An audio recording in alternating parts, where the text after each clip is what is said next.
मैं रियाज Mohammad arms institute की online classes में आपका स्वागत करता हूं। जैसा कि अपन ने पिछली क्लासों में संज्ञा, सर्वनाम, विशेषण आदि के बारे में पढ़ चुके हैं। आज अपन नया जो विषय है, नया जो टॉपिक है उसके बारे में पढ़ेंगे, तो वह है आपका समास। पहली बात है कि इसकी परिभाषा क्या होती है।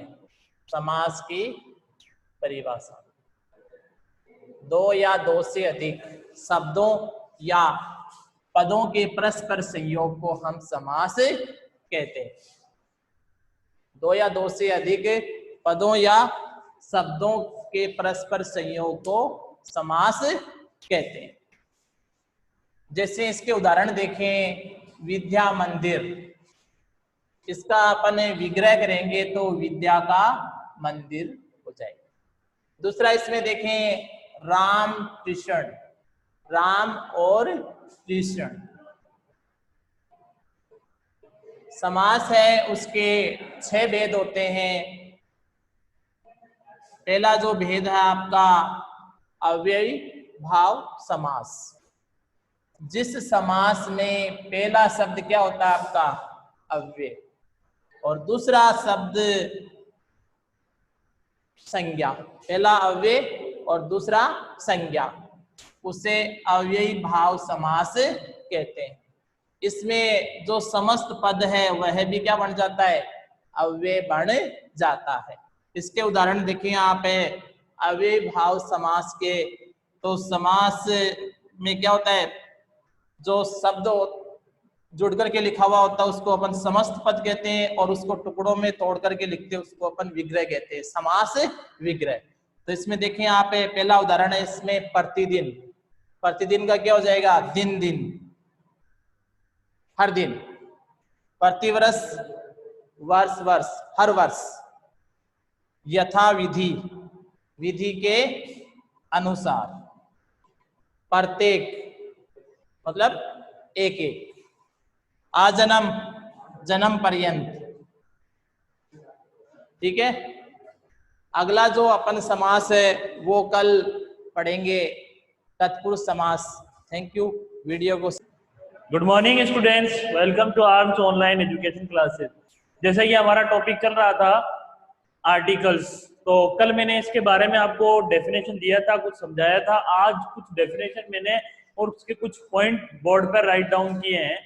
तो आप इसको वीडियो को बीच में पॉज करके स्क्रीनशॉट करके इन पॉइंट्स को आप अपनी कॉपी में भी राइट डाउन कर सकते हैं। जैसे हम आर्टिकल ए की बात करें तो आर्टिकल ए की जो कुछ बेस्ट बातें हैं वो ये है कि एक तो ये जो यूज किया जाता है वो किसके साथ में किया जाता है, सिंगुलर काउंटेबल नाउन के साथ में इसका यूज होता है, ध्यान रखना। दूसरी इसमें स्पेशली बात क्या है, ये उन नाउन के साथ में स्टार्ट होता है, में यूज होता है जो कि बिगिंस होती है, शुरुआत होती है। किन से शुरुआत होती है, वो कॉन्सोनेंट साउंड से, यानी उनका जो पहला वर्ड, पहला जो अक्षर है वो उसका जो प्रोनाउंसिएशन है वो किससे होना चाहिए, कॉन्सोनेंट साउंड से होना चाहिए। जैसे यहाँ पर कॉन्सोनेंट साउंड की हम बात करें, बी, डी, जी, एन, एल, ऐसे बहुत ज्यादा कॉन्सोनेंट साउंड है।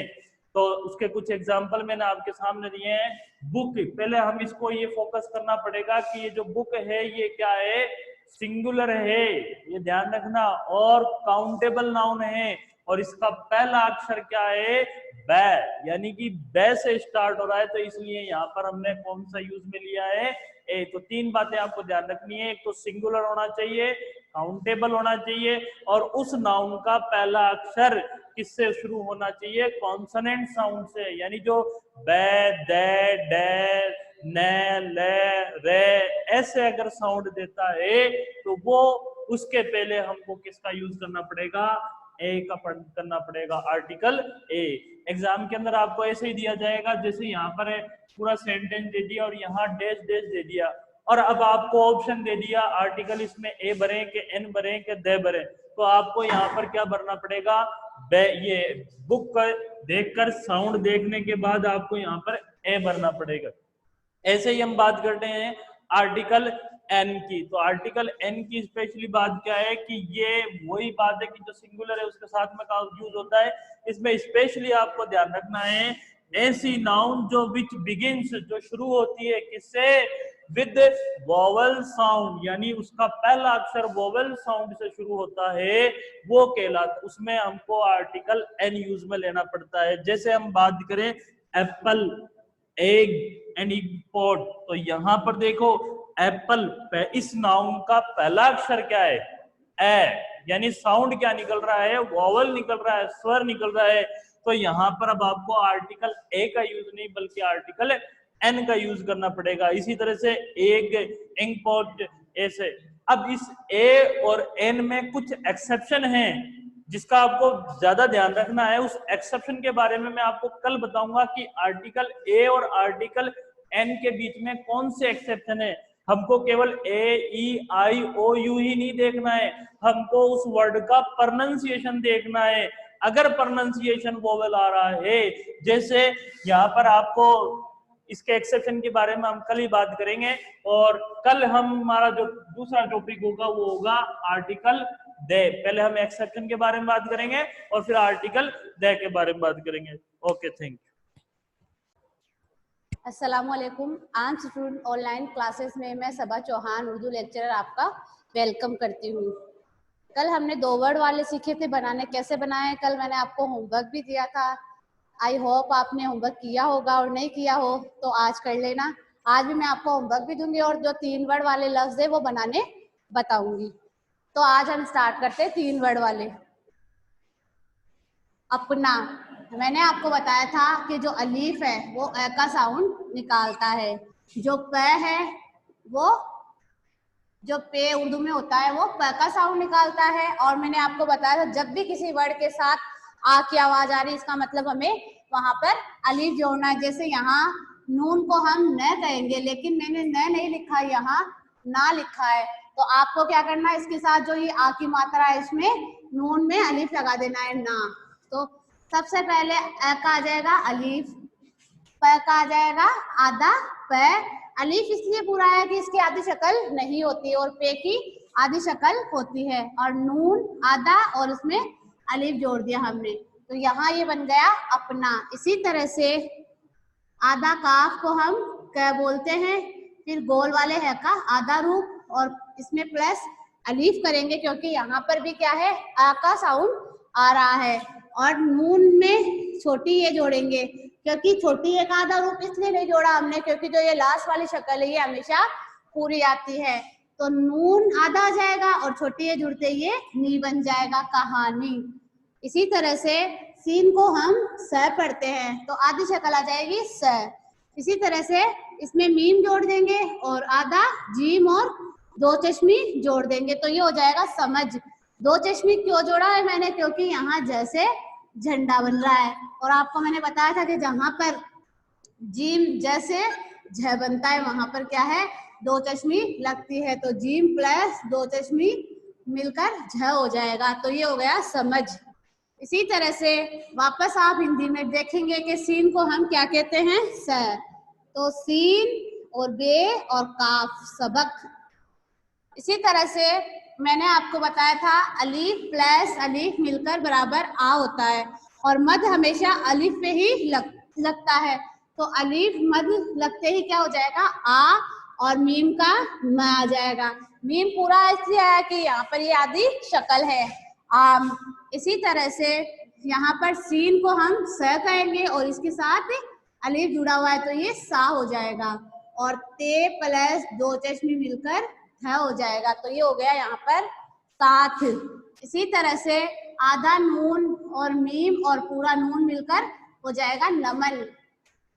लास्ट वाला नून इसीलिए पूरा आ रहा है कि मैं बार बार आपको कह रही हूँ कि जो लास्ट वाली शक्ल है वो हमेशा पूरी ही आएगी। इसी तरह से सीन अलीफ सा और गेन और रे गर, सागर। कई लोग सागर ऐसे भी लिखते हैं, सीन घाफ रे सागर, लेकिन सागर ये सही माना जाता है। फिर देखो अलीफ ए हो जाएगा और मीम मैं और नून अमन। इसी तरह से आधा चे, आधा मीम और नून चमन हो जाएगा। ये है 10 वर्ड बताया मैंने आपको, जिसमें क्या है नून ये जेड नी भी आ रहा है। नून अलिफ के साथ हम अगर किसी भी वर्ड में जोड़ रहे, जैसे ना, नून में अलिफ जोड़ रहे तो यहाँ पे ना हो गया, यहाँ पे अलिफ के साथ मत जोड़ रहे तो यहाँ पे आ हो गया, यहाँ पे हे के साथ हम अगर अलिफ को जोड़ रहे तो हा हो गया। यानी जहां कहीं आ का साउंड आ रहा है इसके अंदर, वहां हम अलिफ जोड़ रहे हैं, और जहां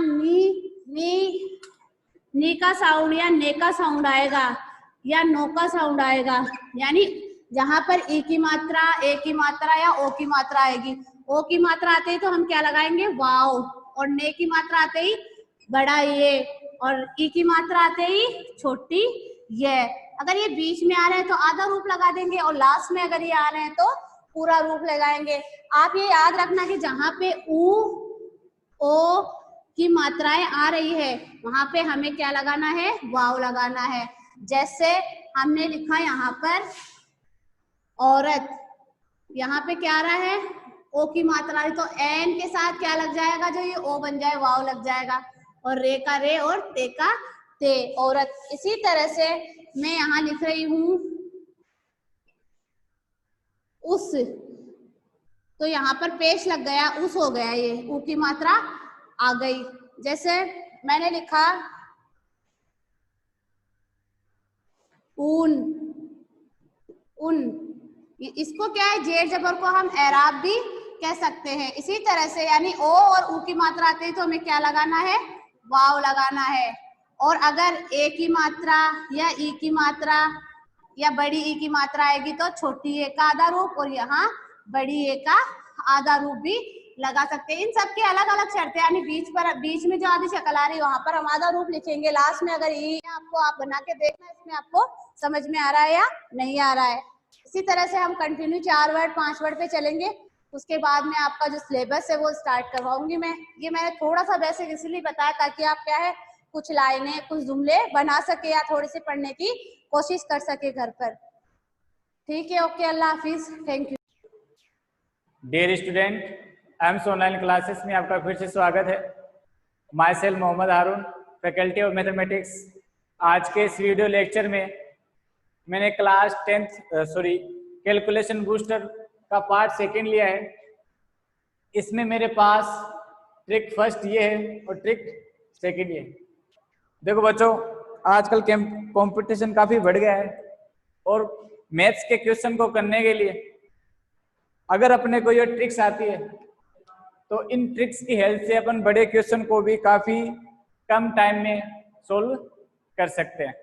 तो देखो, आज मैं आपको ये ट्रिक्स बताने वाला हूँ, जिसके एंड में 5 आता हो तो उसका स्क्वायर कैसे फाइंड आउट करते हैं, और 9 वाली सीरीज में अगर आपको मल्टीप्लिकेशन कराना हो 99 का किसी डिजिट से तो इसको अपन कैसे सोल्व करेंगे। तो पहली ट्रिक है मेरे पास, जिसके एंड में लास्ट में डिजिट 5 आता हो, मीन्स जिसका लास्ट डिजिट 5 पर एंड आता हो। तो पहला स्क्वायर मेरे को फाइंड आउट करना है 15 का। स्क्वायर का मीन्स मैंने आपको बता रखा है, एक डिजिट को उसी नंबर से मल्टीप्लाई कराना, ये होता है अपना स्क्वायर। तो देखो अपन 15 का स्क्वायर कैसे फाइंड आउट करेंगे। देखो काफी ये सिंपल तरीका है, आपको मात्र 5 सेकंड लगेंगे इस क्वेश्चन को सोल्व करने के लिए। तो देखो इसका स्क्वायर कैसे फाइंड आउट करेंगे। देखो इसका 15 है, लास्ट में डिजिट 5 है, इससे पहले मेरे पास 1 है, तो 1 में आपको 1 जो है उसको एज इट इज लिख लेना पहले, फिर इसका मल्टीप्लीकेशन आप एक ऐड करके करा देना, ठीक है। और फिर लास्ट वाले डिजिट का आप क्या करोगे, स्क्वायर। 1 को अगर मैं 2 से मल्टीप्लाई कराता हूं तो मेरे को मिलेगा 2, और 5 का स्क्वायर मेरे को मिल जाएगा 25। तो इसका स्क्वायर हो गया 225, 225। ठीक इसी तरीके से मेरे को 25 स्क्वायर इसका स्क्वायर फाइंड आउट करना है, तो 2 को मैं लिखूंगा पहले, फिर 2 में एक ऐड करके इसे मल्टीप्लाई करा दूंगा, और लास्ट में 5 का स्क्वायर कर दूंगा। सिंपल। 2 को 3 से मल्टीप्लाई कराने पर मेरे को मिल गया 6, 5 का स्क्वायर हो जाएगा 25, ये 25 का स्क्वायर हो गया। देखो काफी मस्त ट्रिक है ना, कम टाइम में अपन इस टाइप के क्वेश्चन को सोल्व कर सकते हैं। देखो 85 का स्क्वायर आपको फाइंड आउट करना है, तो 8 लिखो, 8 को मल्टीप्लाई कराओ इसमें एक 8 करके, 8 में आपको मल्टीप्लाई कराना है +1 करके, तो 8 में +1 किया तो हो जाएगा 9, और 5 का स्क्वायर में फाइंड आउट कर लूंगा। 8 9 जा 72, और 5 का मल्टीपल स्क्वायर हो जाएगा 25। ठीक है, आप घर पर ट्राई करना है इसका क्वेश्चन, 95 का स्क्वायर आप घर पर निकालना। ठीक है, इसी तरीके से देखो आज मेरे पास ट्रिक सेकंड है कि 63 को अगर मैं 99 से मल्टीप्लाई कराता हूँ, या 72 को मैं 99 से मल्टीप्लाई कराता हूँ, ये ट्रिक आपके 9 वाली सीरीज पे लगती है, 9 पर भी एप्लीकेबल है, 99 पर भी, 999 पर भी, और इससे आगे भी। इस पूरी सीरीज पर ये ट्रिक एप्लीकेबल होगी। आज मैं 99 वाली सीरीज बता रहा हूँ, कल आपको 999 वाली भी डिस्कस करेंगे। देखो इसको कैसे सोल्व करेंगे। 63 को मल्टीप्लाई कराना है 99 से, पहले आपको यहाँ लिखना है -1 करके, तो 63 - 1 कितना हो जाएगा 62, और स्लेश लगा के एक बार लिख लेना 99। तो -1 करके जो लिखा है उसी को 99 में से सब्ट्रैक्ट करा लेना, तो ये हो जाएगा 62।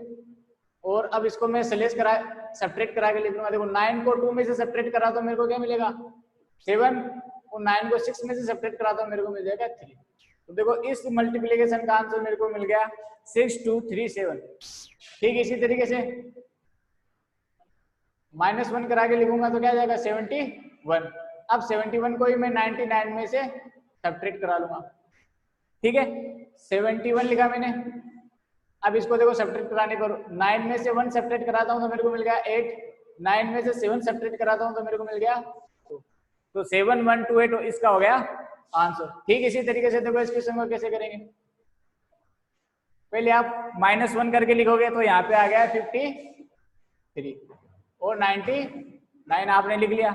अब इस 99 में से आपको क्या सब्ट्रैक्ट कराना है 53, तो देखो कैसे करेंगे। ये 53 आ गया। अब 99 में से 53 सब्ट्रैक्ट कराना है, 9 में से 3 सब्ट्रैक्ट करने पर मिल गया 6, 9 में से 5 सब्ट्रैक्ट कराने पर मेरे को मिल गया 4, तो ये हो गया 5346। तो इस क्वेश्चन को अपन इस तरीके से सोल्व कर सकते हैं। आप घर पर ट्राई करना इस क्वेश्चन को, 65 को 99 से मल्टीप्लाई करके आप ट्राई करना। ठीक है बच्चों, तो इसी तरह के वीडियो पाने के लिए चैनल को सब्सक्राइब करें और वीडियो को लाइक करें। Thank you. Good morning, dear students. Welcome back to our online session. Today we will discuss about Rajasthan geography. Subject SST.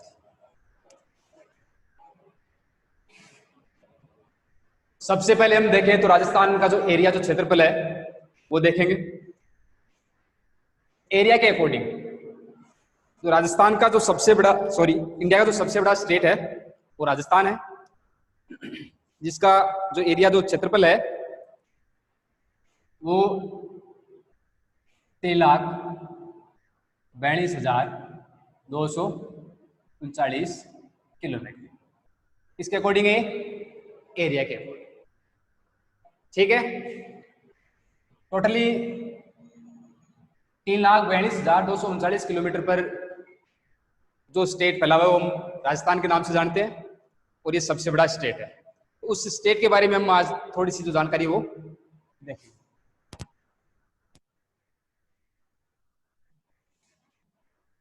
जैसे राजस्थान का मैप है,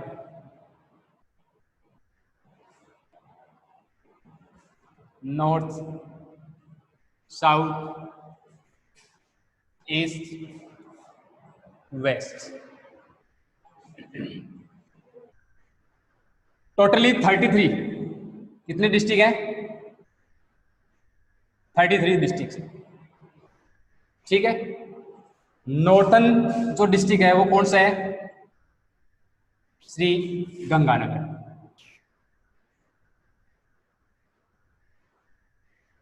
ठीक है, साउथर्न बांसवाड़ा।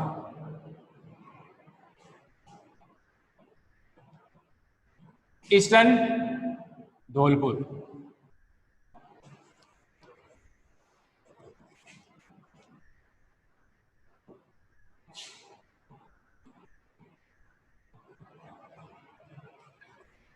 और वेस्टर्न जैसलमेर।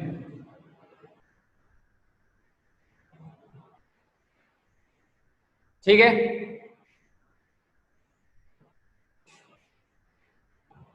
इसके बाद में इसकी बात करें किसकी, कैपिटल की, किसकी, राजस्थान की जो कैपिटल है उसकी, वो है जयपुर। कौन सी है, जयपुर। ठीक है, नॉर्थ से साउथ जो लंबाई की हम बात करें इसकी, राजस्थान की, वो है 826 किलोमीटर, 826 किलोमीटर। ठीक है, ईस्ट से वेस्ट की हम बात करें तो वो है 869 किलोमीटर। ठीक है, दोनों में डिफरेंस देखें तो वो 43 किलोमीटर का है। ठीक है,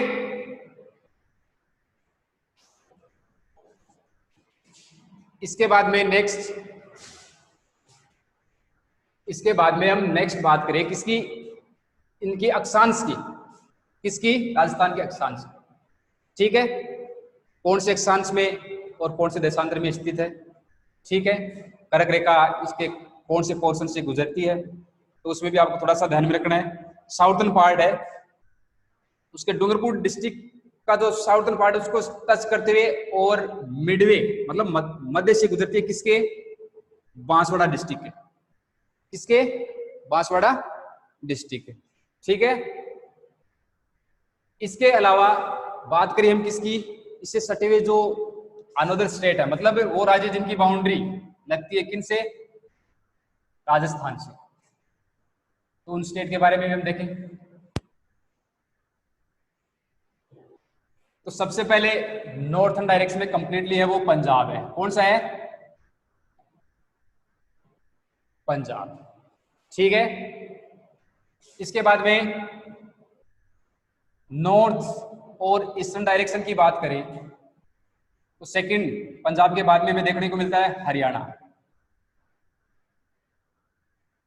ठीक है, इसके बाद में यूपी कंप्लीटली ईस्टर्न पार्ट में है। ठीक है, इसके बाद में बात करें हम ईस्ट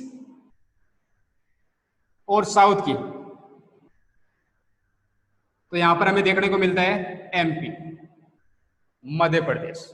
ठीक है, और साउथ वेस्टर्न पार्ट में हमें देखने को मिलता है गुजरात। कौन सा देखने को मिलता है, गुजरात स्टेट देखने को मिलता है। ठीक है, अब इन राज्यों में हम बात करें तो सबसे जो लंबी जो सीमा बनाने वाला स्टेट है वो कौन सा है, और सबसे कम सीमा बनाने वाला जो स्टेट है वो कौन सा है।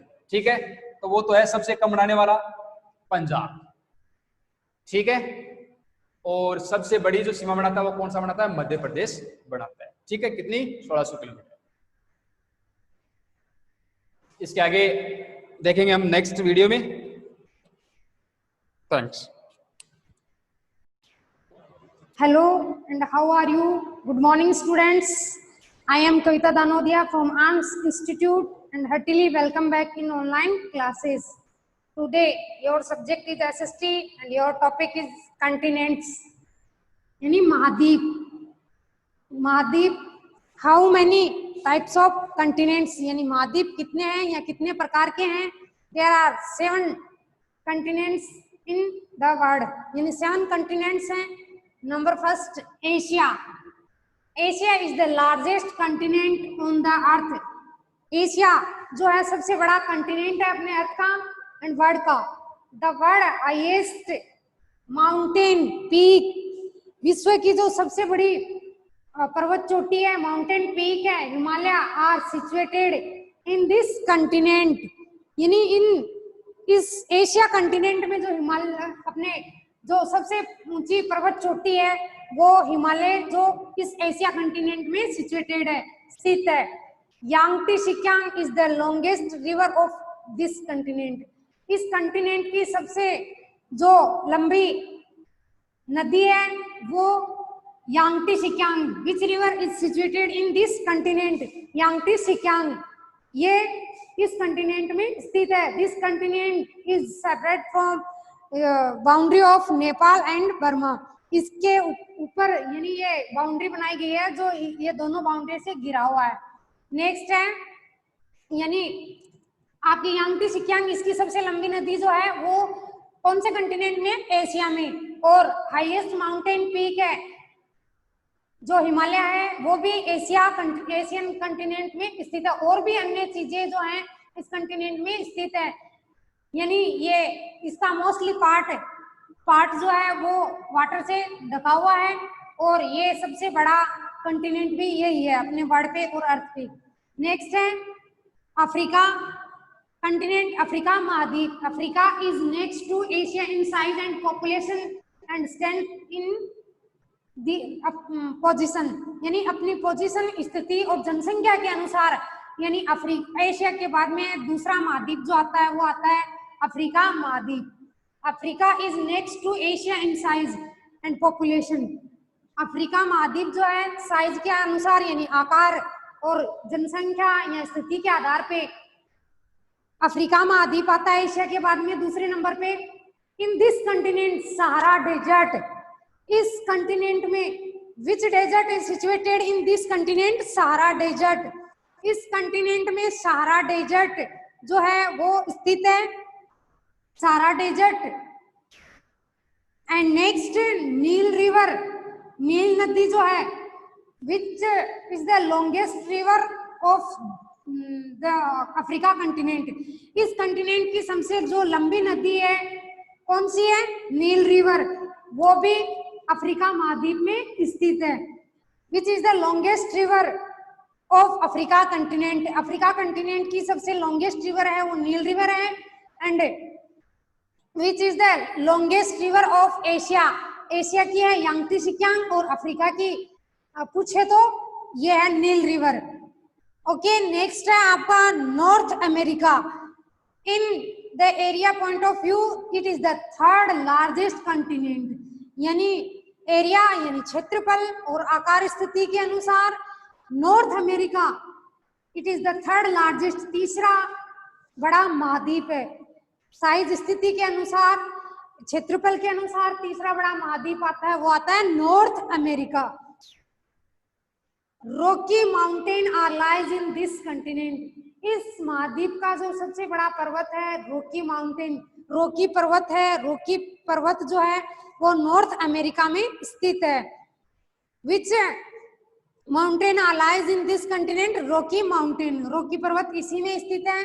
द लेक सुपीरियर, जो सुपीरियर झील है, जो सबसे ताजा मीठे पानी की जो झील है, फ्रेश वाटर की एकदम सबसे ताजा मीठा पानी है कि जो झील है वो भी इस नॉर्थ अमेरिका यानी इस नॉर्थ अमेरिका कंटिनेंट में स्थित है। ओके, सो ये आपके 3 कंटिनेंट हो गए। Number first Asia, number 2 Africa, number 3 north America. Next है साउथ अफ्रीका, यानी ये आपके 3 कंटिनेंट हो गए जिसमें नंबर फर्स्ट पे आता है Asia. Asia is largest continent of earth, it's highest mountain peak Himalaya lies in Asia continent. Asia महाद्वीप की जो एशिया महाद्वीप में जो सबसे ऊंची पर्वत चोटी है वो हिमालय इसी कंटिनेंट में, इसी महाद्वीप में स्थित है। और इसकी सबसे बड़ी नदी है यांगटी सिक्यांग, वो भी इस एशिया महाद्वीप में स्थित है। ओके, नेक्स्ट है अफ्रीका महाद्वीप। अफ्रीका महाद्वीप भी जो है दूसरे नंबर पे आता है एरिया यानी क्षेत्रफल और साइज आकार के अनुसार, सेकंड नंबर का दूसरा बड़ा महाद्वीप है। ये आकार स्थिति के अनुसार अकॉर्डिंग बताए गए हैं। तो इसमें सहारा मरुस्थल है वो स्थित है इस महाद्वीप में, अफ्रीका महाद्वीप में सहारा मरुस्थल स्थित है।